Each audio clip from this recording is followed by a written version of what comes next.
ये तुरई हमारी बुआई हुई थी 25 दिसंबर को। लोटनर बना था, पन्नी से ढका गया था, हर मतलब पूरा लाइन पन्नी से ढक दी गई थी। लाइट बल्ब आते थे 100 वाट वाले, एक एक नाले में 4-4 पीस लगा देते थे, तो उससे टेम्परेचर अंदर का मेंटेन रहता था। पर डे 80 किलो के आसपास निकल रहा है कच्चे 1.5 बीघे में।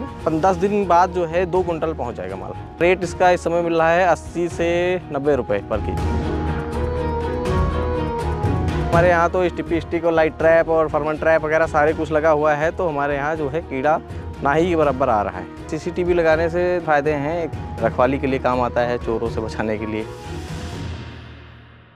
मेरा नाम मयंक वर्मा है, ग्राम सरसौंदी, जिला बाराबंकी से, और मैं सब्जी की खेती करता हूँ, जिसमें तुरई, लौकी, करेला और फूल गोभी, बंदा गोभी, ब्रोकली, स्ट्रॉबेरी और तरबूज, खरबूजा, ये सब खेती करता हूँ मैं।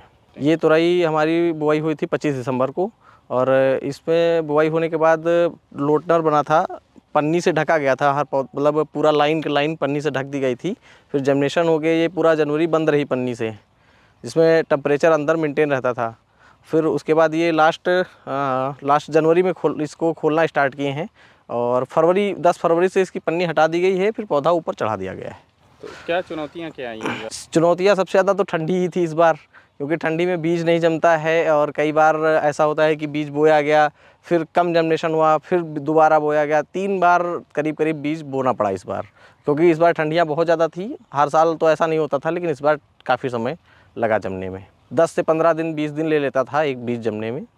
तो ठंडियों में ये कंडीशन थी कि बीज नहीं जम रहा था। बाकी और कोई विशेष चुनौती नहीं है। पन्नी आप आराम से कर दीजिए, कवर कर दीजिए, एक बार कर दीजिए, फिर उसको 1-1.5 महीने हटाना नहीं है। पानी देते रहिए नाला में बीच में, बस, बाकी और कुछ भी नहीं करना है। ऐसे डायरेक्ट बुआई हुई थी, अंकुरित करके, बीज अंकुरित करके फिर इसको ज़मीन में डाल दिया गया था, और उसके बाद पन्नी लगा के पानी लगा दिया गया था। पौधा कितने दिन में तैयार हुआ था? पौधा ये तैयार होने में, बीज निकलने में 20 दिन लगा था। उसके बाद तैयार में फरवरी से ये ऊपर चढ़ना स्टार्ट हो गया था। 15 फरवरी से ऊपर स्टार्ट हो गया था चढ़ना। सिंचाई के बारे में बताइए, कब कब आप सिंचाई करते थे, कितने दिन बाद सिंचाई करते थे? ठंडियों में तो सिंचाई नहीं ज़्यादा करनी पड़ती है। जब बुआई हुई तब हुई, उसके बाद 20 दिन बाद फिर हुई एक, और फिर 20 दिन बाद हुई। और जब गर्मियाँ स्टार्ट हो जाती हैं लास्ट फरवरी से, तो हर चौथे दिन पानी देना पड़ता है, तीसरे चौथे दिन इसको। अब तो जैसे जैसे गर्मियाँ बढ़ेंगी वैसे वैसे मान के चलिए कि आज दिया गया, कल नहीं दिया जाएगा, परसों फिर दिया जाएगा पानी इसको। अभी कितने पानी लगा चुके हैं? इससे मैं 12-13 पानी लग गया। और तुड़ाई कितनी बार कर चुके हैं? ये 7वीं बार तुड़ाई हो रही है। कितना निकला अभी? अभी स्टार्टिंग में तो ज़्यादा नहीं निकल रहा है, पर डे मान के चलिए 80 किलो के आसपास निकल रहा है कच्चे 1.5 बीघे में। और बाकी जो है अभी 10 दिन बाद जो है 2 कुंटल पहुंच जाएगा माल। और रेट इसका इस समय मिल रहा है 80 से 90 रुपये पर केजी। इस समय लोग तुरई के ये बीज बोते हैं, आप काट रहे हैं, तो आपको क्या लग रहा है कि कैसी फसल है? मतलब अर्ली अगर हम बोएं ठंडी के मौसम में, अर्ली में ये रेट बहुत अच्छे देते हैं, क्योंकि रेट इस समय जैसे 80 रुपये में है, अभी अप्रैल लास्ट में इसका रेट आ जाएगा 20 रुपये पर केजी। तो बहुत बड़ा डिफरेंट है गर्मियों में। और जो इस समय जो बुआई हो रही है वो लास्ट अप्रैल और स्टार्टिंग मई में आएगी, और हमारी जो है निकल रही, तो 1 महीना हम जो है रेट अच्छा पाएंगे। तो रेट अच्छा पाएंगे तो प्रॉफिट अच्छा होगा, क्योंकि पूरा अप्रैल मान के चलिए 60 से नीचे नहीं आती, 50-60 बिकता है अप्रैल भर।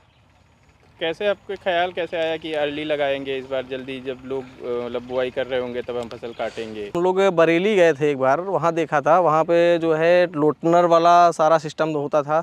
वहाँ पे तुरई, लौकी और खीरा, खरबूजा, तरबूज, ये सब लगता था।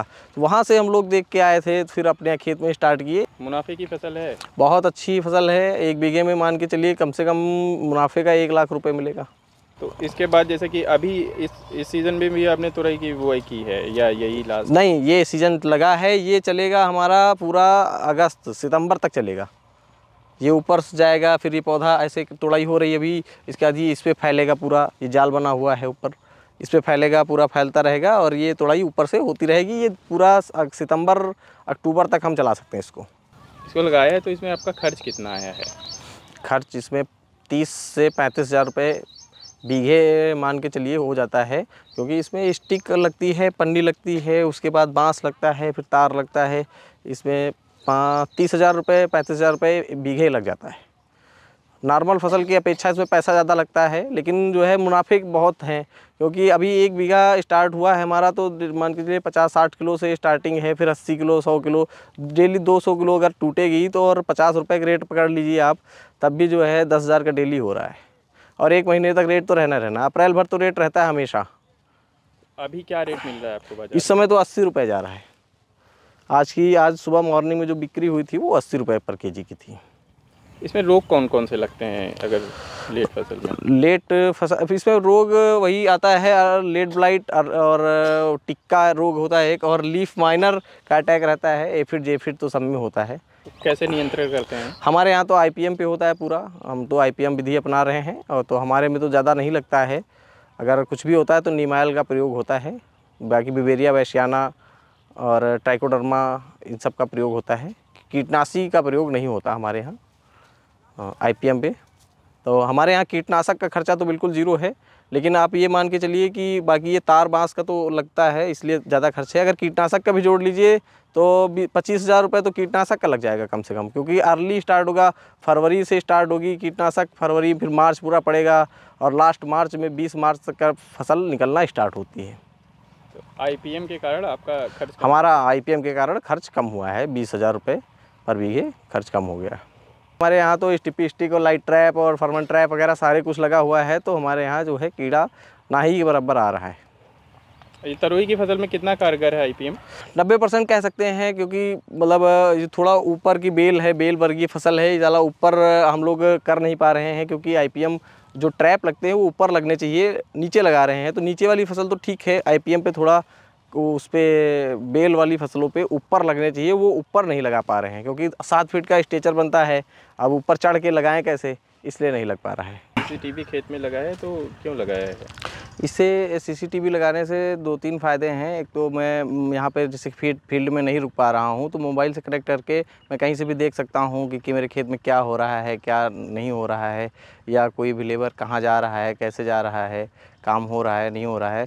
और रात में जो है रखवाली के लिए काम आता है, चोरों से बचाने के लिए।